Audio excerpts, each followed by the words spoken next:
Okay, now we'll perk you up. Soil sampling. Yeah, there we go. Okay, so one of the things that we need to make sure of is that we know what's in the trucks, we know what's coming, that if you say you're taking our S1 soil, that it is RS1 soil and not RS2 soil, et cetera, et cetera. So again, a lot of focus on what it means to actually know what you have, and we want to hopefully use this to encourage and move towards more representative sampling than we have now for a lot of this, and looking at a variety of ways perhaps to do that. And one of the things we've been looking at is incremental sampling. Yes. Okay, now we know Matthew knows what incremental sampling is. Everybody else knows what incremental sampling is. It was presented Yeah. at the site plan advisory committee. Come on. Oh, I know that, but, okay. So the benefit, as you know, of incremental sampling is that you take a lot of tiny little samples and combine them together. You know, it's kind of a super compositing, so that when you have the analysis at the end of that, that you have more confidence that that result is in fact more representative of the average concentration of whatever volume of soil that was covered in that incremental sampling. You know, there are upsides and downsides of this. One is one of the downsides is that it's a lot of little sampling, but it's not a lot of little analyses, which is the upside. That where you may do when you're doing discrete sampling or composites over a small volume, you're analyzing each and every one of those. What we're looking at is partly what the trade-off is of taking a lot of little samples and having the samples, the sample that goes for a single analysis or a couple analyses be more representative and thus give you better data. Yes? When you say represent, it is more representative of the average. It is perhaps less representative of the range. Yes, Matthew points out something that is kind of important to understand, is that it's more representative of the average concentration over that soil volume than the range. So what, in looking at and encouraging more incremental sampling, another important point to use is that shifts our decision criteria really far more explicitly to an average concentration. That's another, upside, downside, that's another thing kind of in favor. Well, I'm kind of neutral about it. And going back to section 277, which has us looking at the risk and being assured that it poses no significant risk, when we do that, we tend to look at average concentrations, average exposure point concentrations, so it's very consistent with that. But it is another reason why we're using reclamation soil 1 to 0 rather than RCs, because it is a different use of the numbers. So we're looking at ways. So there are these balances, and I think the ideal situation, we're trying to work out how this would play out and how to do it at sites, and we probably want to have more conversations about this. It's another one of those things that, we're not committing to anything and we're not specifying anything. But I think there's an interesting opportunity and possibility where in using the incremental sampling approach, we can get actually better data that is more representative of what's in the soil. It will have different and, in some circumstances, less analytical costs, although the sampling is, so I'm not sure what the balance is there, and we'll see. But it also shifts the emphasis to the average concentration,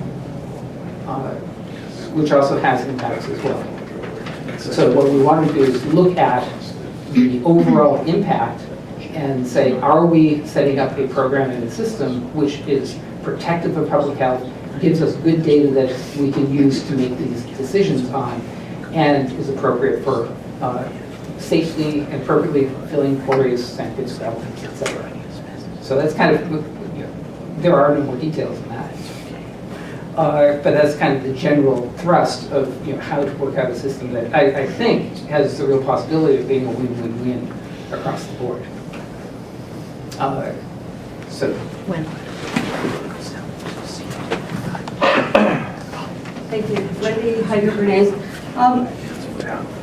I know that you're not talking specifics, but incremental sampling is a good thing, but you still have to decide how many of the incrementals add up, right, to the mean. The mean, or you said average, I don't know whether you're talking arithmetic average or geometric means. So those are specifics that need to be considered. Yeah, and I would strongly suggest that you really do need to have some confidence building in terms of the communities that may be the ones receiving. Certainly at first, and certainly for the more restrictive conditions, where you are able to have confidence, and that confidence is, I'm going to say, statistical confidence, as well as a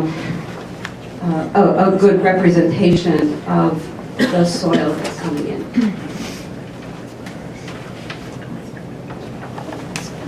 without agreeing to any of the details, I agree to the overall concept that what we're focusing on is the confidence in general, not both statistical and otherwise, that we're making the right decisions, and how do we get the data to do that.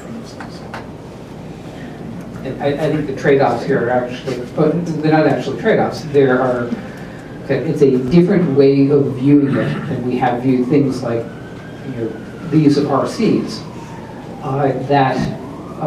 Since we're doing this under a different framework and a different structure, it gives us kind of the opportunity to rethink how we do this and how we make these kind of decisions. And I think it's kind of cool.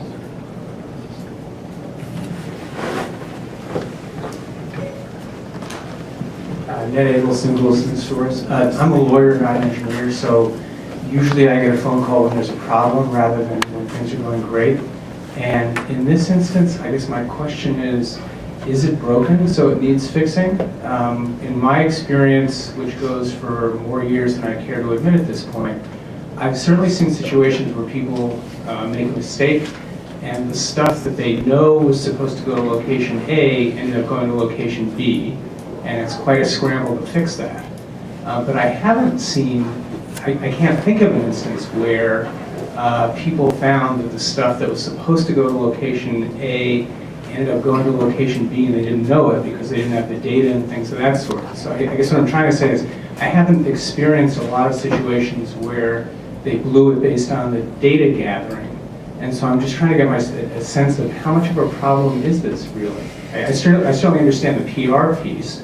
And that needs to work. But I'm just, from a technical perspective, is this really a significant problem?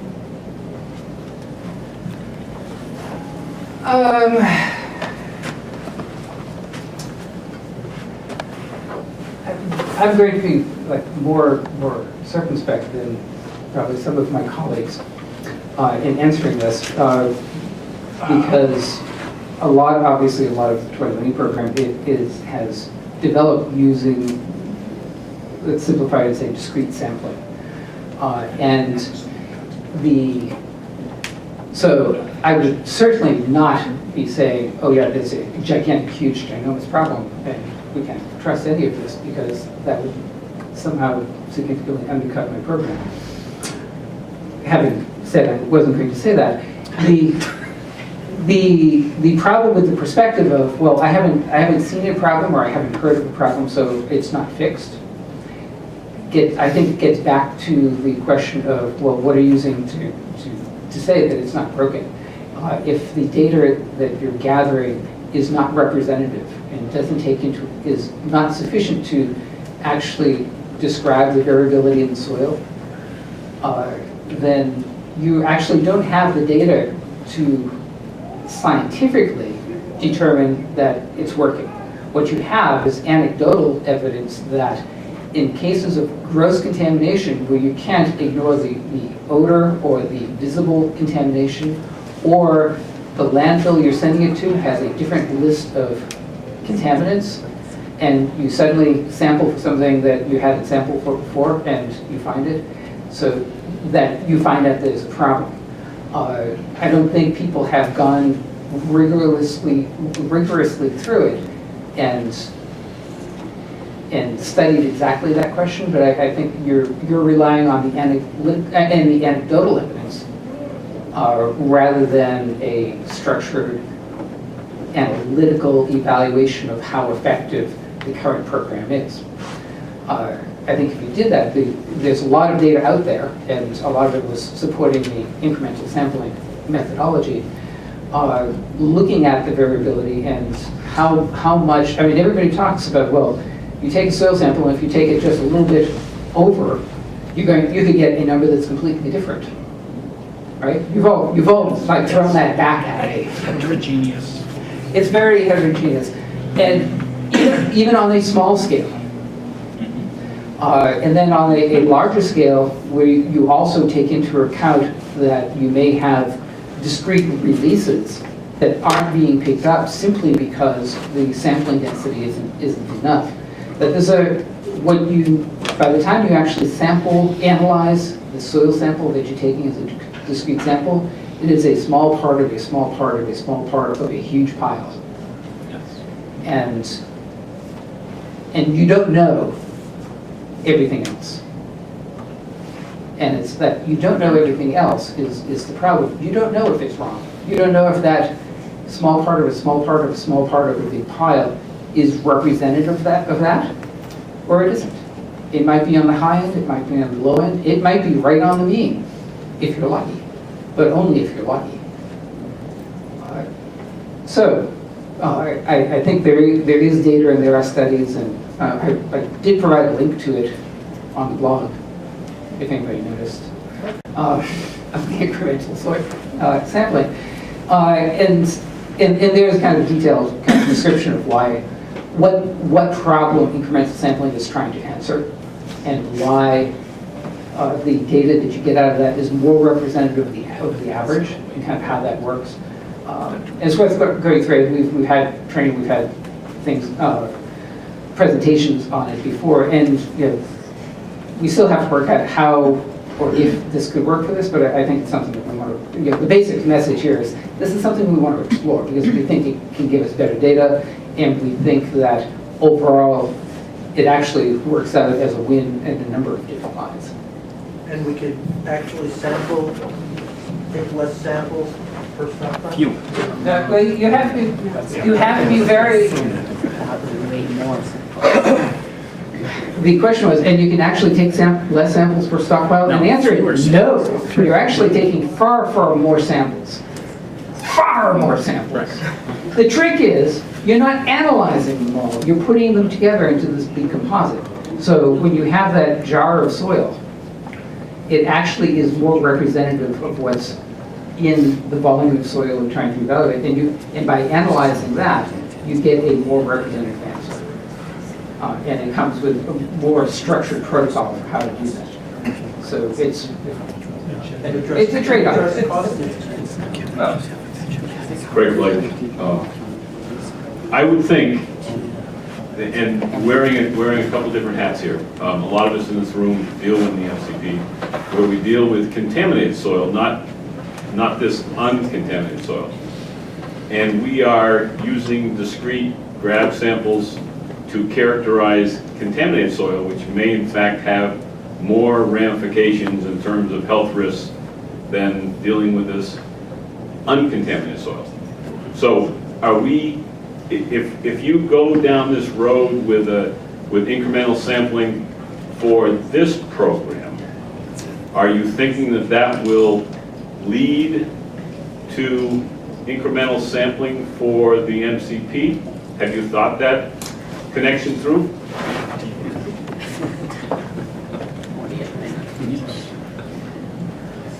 Well, there's a reason why we did training on incremental sampling. Yeah, there's a reason ITRC has published guidance. There's a reason that down at MMR we're we're working with the Department of Defense on incremental sampling programs down there, and they're very happy with it. They've been doing it for a very long time, and it's basically because we have very large tracts of. If you're going to keep talking. No, I was just going to say that at the former MMR Joint Base Cape Cod location, the Department of Defense has chosen.